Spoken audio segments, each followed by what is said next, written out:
Vamos acompanhar agora a coletiva de Ceni após a derrota do Bahia contra o Vitória na primeira partida da final do Campeonato Baiano de virada, gols aos 45, as viradas aos 53 minutos do segundo tempo.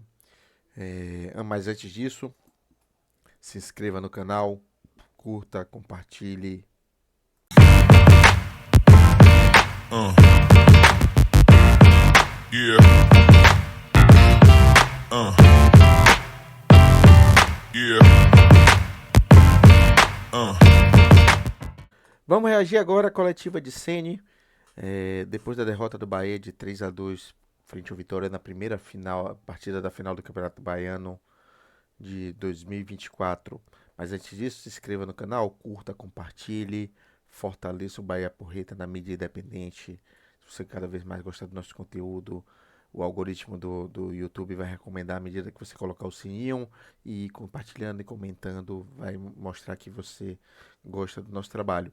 E essa camisa que está aqui em cima é uma camisa que a gente vai fazer uma promoção. Não vai ser exatamente essa aí é a minha, mas vamos sortear uma camisa modelo 88 para os torcedores que se inscreverem no canal e no YouTube, aqui no YouTube e também no Instagram. Vamos soltar essa semana o regulamento. Mas vamos acompanhar agora a coletiva de Ceni. Começa os jogos, que é de jogo, chutando muito à frente, não tivemos um pouco de capricho para manter o controle do jogo. O cansaço que veio campo, que vai para dentro. As trocas são no meio campo, elas são escassas e o modelo de jogo ainda a gente não teve capacidade de manter a bola em automaticamente controle do jogo. Boa noite, Rogério. Pera aí, aqui tem algo para mim muito errado. Como é que assim? As peças são escassas no meio de campo porque o Bahia aceitou liberar Diego Rosa, liberou Tassiano, liberamos o Chaves, o Matheus Bahia, que no total disso você poderia ter o Rezende ainda como opção de meio, o Juba como opção de meio, e esses dois jogadores que ainda falei aqui mais cedo com opção de meio. Então, desculpa. Então, e também um ponto interessante, Ceni disse que gostaria de trabalhar com um elenco curto, de até 25 jogadores, então provavelmente a gente vai ter escassez e deficiência em algumas áreas, justamente porque ele precisa de um elenco que cumpra mais de uma função. E para cumprir algumas funções do meio, eu acho que o Ademir já cumpriu algumas funções no meio, inclusive o Ademir já cumpriu a função até de lateral esquerdo. O Biel cumpre a função de Cauli, cumpre algumas funções do meio, então assim, o Tassiano é meio de campo de origem, então em determinada situação você poderia colocar o Tassiano para fazer uma função do meio e colocar dois atacantes à frente. Então, assim, acho que não é só falta de opção, não, Ceni. É falta da sua visão, que a meu ver está muito focada e limitada nesse modelo de jogo, modelo de jogo, modelo de jogo, que não consegue ter e abrir a cabeça para outras possibilidades.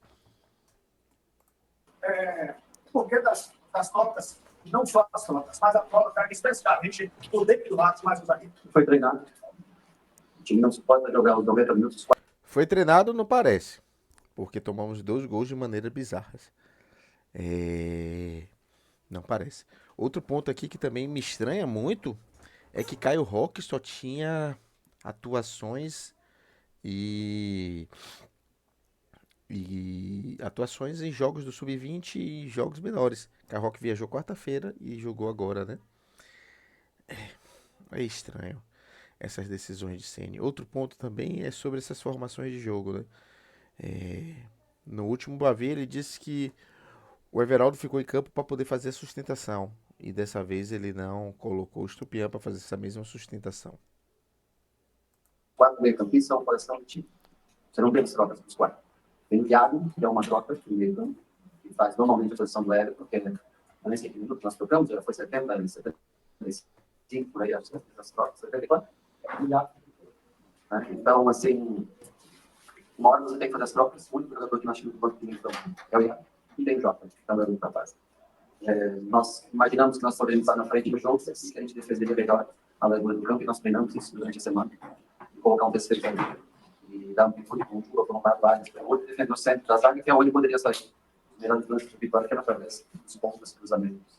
Infelizmente, estava com o jogo bem preenchido de área, com 3 jogadores do centro, e tomamos praticamente pelos lados, quase todos eles de bola atravessada. Sene, o nosso feedback do torcedor é que o Bahia não está com estigma de vencedor, não está com sangue no olho, é o segundo Bahia que perde virada aqui no Barradão. Eu queria que você falasse para o seu torcedor do Bahia, como é que você vai trabalhar, como é que você vê esse jogo do domingo na Praça Futebol, como é que você pode prometer para você passar para o torcedor do Bahia nesse momento. Que nós vamos precisar muito da presença do torcedor. Vai ser um jogo tão competitivo como foram os outros 3 clássicos, que a gente depende muito do fator mando de campo ser favorável a gente, e que vai ser um jogo difícil, mas que nós vamos fazer o nosso melhor, assim como fizemos no dia de hoje. Mas nos minutos finais, quando a gente tem que fazer as trocas pelo cansaço que bate, infelizmente hoje as trocas são mais à frente que você tem, e alguma solução que você tem que encontrar no meio desastre. Dentro do modelo de jogo que a gente construiu, que é um modelo muito bem treinado e que é um futebol prazeroso de se ver. E em determinado minuto, quando o cansaço bate. Se você só tem peças mais à frente ou peças mais atrás e não tem peças de meio, por que você criou esse modelo de jogo justamente dessa forma? Por que não pensou em outra solução de modelo de jogo? Essa é a pergunta que você precisa se responder. Era obrigatório, estava no contrato que Everton Ribeiro, Jean Lucas, Cauli e Caio Alexandre deveriam ser titulares absolutos no esquema do Bahia? Enfim. Realmente a gente sofre um pouco mais pela mão. Rogério, boa noite. 2 viradas aqui, onde o torcedor ficou bastante chateado justamente por conta das viradas. Eu queria que você falasse o que é que acontece hoje quando o teu time abre 2-0 e não consegue segurar esse marcador e garantir para o torcedor de que domingo vai ser diferente na Futebol. Não, o torcedor fica chateado pela derrota. Ninguém fica chateado por virada. A derrota é que mata o torcedor, a gente, os jogadores. Então, tentar novamente, como foi na Copa do Nordeste, tentar um triunfo no próximo domingo. Não adianta agora a gente querer achar vários ou coisa assim. Nós perdemos o controle do jogo com uma bola relativamente até tranquila do nosso time e nós tomamos decisões erradas dentro do campo, que culminou, na maioria dos gols, são de transições contra-ataques, pois nós não poderíamos sofrer, já tínhamos uma linha bem postada para isso. Mas sofremos e temos que tentar assimilar, assistir, rever e vencer o nível. Rogério, boa noite. As suas escolhas poderiam ter sido outras. Você fala de treinado, tá? E aí você, como treinador, claro, vai ter sempre sua opinião que você fala todo dia. E a gente está do outro lado que só vê o recorte dos 90. Mas, infelizmente, são recortes que não são favoráveis. Por exemplo, o David Duarte, apesar de treinado, recorrentemente não funciona adequadamente para assim o outro Bavi. Também. Posso te interromper? O David Duarte jogou nessa função contra o Atlético Mineiro no momento mais difícil do campeonato. Isso saiu muito bem. O David Duarte jogou nessa função contra o Grêmio. Vocês todos elogiaram o jogo dele nessa função. Você quer saber a verdade? Nós não temos as trocas necessárias para o modelo de jogo do meio campo. Nós tínhamos um jogador no meio campo. Nós temos as trocas no ataque, todo mundo vai dizer, pô, fica tirando, trouxe o Piano, entrou, quer que eu coloque 4 atacantes? Eu jogo com 4 jogadores no modelo do meio campo. Infelizmente, aqui só vai sentar o culpado, porque as trocas nunca atenderão às expectativas. Deixa você concluir a tua pergunta, peço desculpas. Não, está tranquilo. Não é o caminho de culpar David Duarte, mas cada jogo conta a sua história. Você vai ter jogos que vai muito bem, vai ter um jogo que você não vai estar tudo bem. A gente vai contar a história do jogo. Então, por exemplo, o David Duarte emprestado, por exemplo, no jogo, mais uma vez, ele nunca vi, ele entra para fazer 3 zagueiros, tá? Ele já estava no jogo naquele tempo com o Gabriel, e mais uma vez tomou uma virada em minutos finais, e bolas no miolo das áreas, dentro da... Mas seguindo, como você mesmo disse, a sequência da pergunta que você acabou participando, no seu modelo de jogo, você tem sempre um cara que faz esse balanço ofensivo, que é o Tassiano. Ele às vezes vem por dentro, às vezes ele sai pelo lado direito, pelo esquerdo, e faz. Por que não o Estupiano, por que não até o próprio Biel, para tentar fazer esse balanço que você gosta que seja feito? Não, deixa eu te falar, o Tassiano é um dos poucos que ele ajuda na bola parada. Nosso time sem ausência, o Everaldo é um time que é muito baixo de estatura. Eu só tirei o Tassiano porque o fato de ter colocado mais um defensor e ter levantado a estatura. Eu achei como nós tomamos um gol de bola parada, no último bagulho. Verdade, né? O cruzamento do lado direito e esquerdo defensivo nosso. Então, para poder tirar o Tassiano, eu corri durante 2, 3 minutos, 5 minutos o Everton para manter um pouco a qualidade de jogo, junto com até o time se adaptar bem, com o Iago, Rezende e Jean Lucas. Eu coloquei os dois para flutuar e para ter um pouco de controle de jogo. Quando o Everton não tinha mais condições, eu coloquei o Ademir justamente para dar essa velocidade necessária. Para alguém baixar, receber, para a gente botar o Ademir para jogar. Infelizmente, nós perdemos o controle de jogo, o posse de bola. Nós levamos muito espaço naquele momento em que não conseguimos mais controlar o jogo. Como controlamos, tirando os primeiros 10 minutinhos, nós tomamos sufoco. Depois a gente controlou bem o jogo. Nós não tivemos esse controle de jogo. Poderia ter colocado, claro, poderia ter colocado o Biel, poderia ter colocado a Demi, poderia ter colocado. Eu acho que o Oscar traz essa situação de hoje. Quando botou a linha de 5, o Oscar fica centralizado lá na frente, dentro do nosso modelo de jogo, é mais difícil. O Oscar centraliza bem quando, por exemplo, não está o Cauli, ele joga, Biel vem pro lado. O Oscar só joga ou centraliza quando não tem Cauli Cauli, se a gente pegar o mapa de calor de Cauli ano passado, ele flutuava o campo todo. Ele não ficava só em uma faixa de campo centralizada. Por que ele não pode fazer isso a mesma coisa e o Oscar fazia a sustentação que era necessária? Fazer a função também. Né? Mas no modelo de hoje, o Oscar não iria conseguir acompanhar, voltar. Eu já tinha o Cauli cansado. O Ademir, eu acho que atendia melhor a necessidade de contra-golpear, se defender bem e contra-golpear. Nós, o Manesi, para defender bem, ela deu de campo, de bola cruzada. Proteger o meu das áreas, com 3 jogadores tomando os gols, infelizmente, nesse tipo de jogada. Eu já imaginava que nós não suportaríamos os 90 minutos do sistema de jogo, por isso nós treinamos nos 15 minutos, estar com 3 defensores. Infelizmente, nós sofremos o gol dessa maneira. Mas, para manter o modelo de jogo, se faz necessário mais jogadores com a característica que tem Everton, com a característica de Jean Lucas, com a característica de Caio Alexandre. Nós ainda temos o presente, que é um jogador melhor marcação, né? O Iago normalmente entra na função do Velho, o Jean Lucas ficou até o fim, então ele veio para tentar mais esse jogo e o Ademir para atacar o espaço. Foi essa a nossa ideia de jogo no dia de hoje. Mas, digo para você, qualquer substituição que você faça dentro da nossa equipe, sempre, ela nunca vai manter no meio o campo, né? Só temos o Iago para usar nessa função. Boa noite, Rogério. Você só nessa coletiva já falou 3 vezes aí que faltaram trocas, não teve as trocas necessárias para manter o modelo de jogo. No meio. Perfeito. E essa não é a primeira vez, não é a primeira coletiva que você toca nesse assunto. Qual o feedback que você tem da diretoria de futebol em relação a reforços, principalmente olhando para o Campeonato Brasileiro que se aproxima? Eu acho que dificilmente nós vamos fazer contratações. Dinheiro já se gastou muito dinheiro, já se investiu bastante dinheiro. Mas eu vejo sempre falando que tem milhões. Na verdade, já foi investido bastante no ano passado, foi investido bastante nesse ano.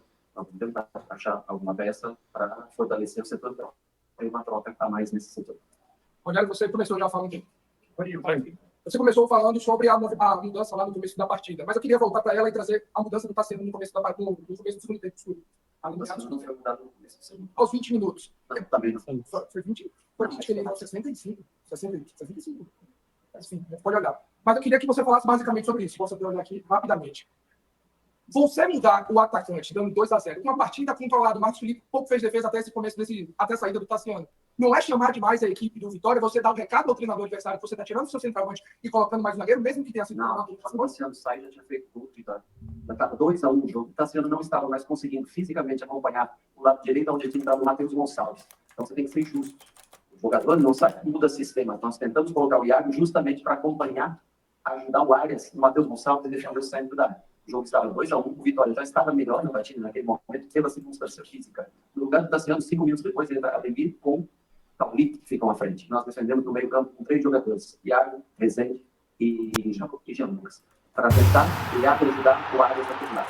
Então, assim, alô, você ligado na tela! O Juba saiu porque pediu para sair, por motivo de cansaço. Então, as alterações foram feitas no 2-1, nós já, quando tomamos um gol, nós sentimos que nós estávamos perdendo o controle da partida, tentando ao menos posicionar bem para defender. Se você me der uma opção de mais um jogador no meio campo que nós tínhamos no banco para colocar, aí posso debater com você em relação a isso. Sim, boa noite. O Bahia vai muito bem dentro de casa, já são 9 jogos sem perder. O fato de a decisão ser na Fonte Nova pode ser um fator determinante para você conseguir reverter esse placar, que é um gol de diferença. E se você tivesse que destacar um jogador que teve uma atuação positiva na sua visão hoje, quem seria? Olha, eu acho que nós temos totais condições de reverter o jogo. Nós jogamos uma partida e vencemos na Fonte Nova. Eu acho que, com o apoio do nosso torcedor, nós temos total chance de reverter. Mas ela não vai ser vencida, essa partida, nem hoje, nem amanhã, nem na terça-feira. Os atletas têm que descansar. Não adianta a gente temos que botar a cabeça no lugar e trabalhar. A semana, os 4 treinamentos que tem antes de anteceder o jogo, dentro das possibilidades, dos nomes que nós temos, e tentar vencer o jogo como nós viemos vencer e tentar manter, né, essa regularidade até o final da partida. Eu destaco o Juba pelo passe preciso para o Cauli dar o passe para o Tassiano, e destaco o Juba pelo passe do segundo gol. Ele jogou numa função um pouco diferente, mas conseguiu acompanhar muito bem, dobrar com o Rezende muito bem na linha de 4, e conseguiu ainda uma assistência direta e um passe que foi que antecedeu o gol do Tassiano. Então, eu acho que ele foi bem. Acho que todos os jogadores foram bem, quando todos tiveram condições físicas para suportar o jogo. Eu acho que o time jogou dentro dos padrões que ele oferece. No momento que todo mundo cansou, realmente, aí as trocas, elas mudaram o jogo.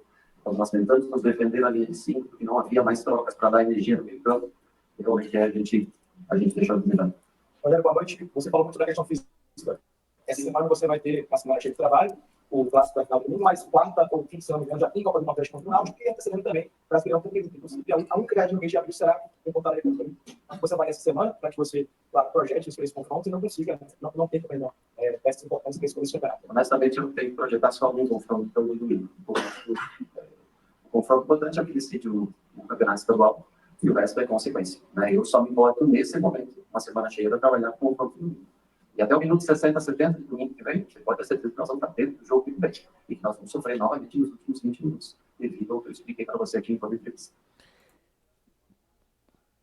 A gente só joga 60 minutos e vai sofrer 20 minutos? É isso mesmo, Rogério Ceni? Demite então o seu preparador físico. O coach lá, preparador físico, que sempre tem uma mensagem motivacional. Pelo visto, ele não tá dando conta, não. Esse método de preparação física do Bahia então tá triste. Como é que a gente só joga 60 minutos e vamos sofrer 20 minutos? Ele tá falando de 20 minutos. É isso mesmo, mais de 20% do jogo. 25, 20 e poucos por cento do jogo. A gente vai sofrer. E você tem consciência disso e você fala isso claramente. Quando eu já foi a de Portal Tarde. No último barril pela Portal Tarde, você deixou claro que isso porque o pedido foi uma arbitragem de fora do estado, né? A Federação Baiana acabou batendo pé, escolheu, né, sobre um árbitro da Bahia, queria que você avaliasse a atuação do árbitro da partida. Eu dei a minha opinião sobre isso já é jogo. Não vou falar sobre o árbitro pós-jogo. Jacene, boa noite. Você acabou de comentar sobre a questão da dificuldade do Bahia em relação às opções no meio campo, né, e como as questões físicas acabam atrapalhando a equipe, principalmente nos minutos finais. Observando a equipe do Vitória, né, que são já do jogo final, é uma equipe que tem um meio campo muito físico e que aposta justamente nessa intensidade maior no final do segundo tempo. Eu sei que está recente, o jogo agora, mas você imagina alguma coisa que o Bahia possa fazer para minimizar esses danos na partida de volta, na continua, nessa questão física, né, que o Bahia pode fazer? O Vitória tem como principal característica desse tripé quando usa no meio, que é de muita força física. O Bahia tem como característica leveza e técnica. É um duelo que vai existir novamente no próximo jogo, como existiu desse jogo de hoje. Por momentos a gente leva a vantagem pela técnica, pela leveza de jogar, principalmente no momento que a gente cansa um pouco mais. O Vitória tende a levar um pouco mais de vantagem nesse tipo de marcação. Pronto, muito obrigado, boa noite e fala. Eduardo. Tá aí a coletiva de Rogério Ceni. Eu me preocupa muito essa coletiva. Sendo muito sincero, era algo para mim que já deveríamos estar começando a mapear treinadores. Não sei se o trabalho de Rogério Ceni vai ser produtivo o suficiente para o brasileiro. Não gosto de mudança de técnico, mas acho que tem que ter correção de rumo. E eu não vejo de onde o Rogério Ceni tirar mais sobre o time. Mas é isso aí, galera. Eu quero saber a opinião de vocês. Se inscreva no canal, curta, compartilhe. Ajude a gente a fortalecer cada vez mais a mídia independente, o conteúdo independente do Bahia. E essa semana, agora que vem, vamos fazer as regras do sorteio da camisa. E mais pra frente, talvez, a ideia é que façamos um sorteio para o Esquadrão Zone. Então é isso aí, galera. Um forte abraço e bora Bahia, minha porra!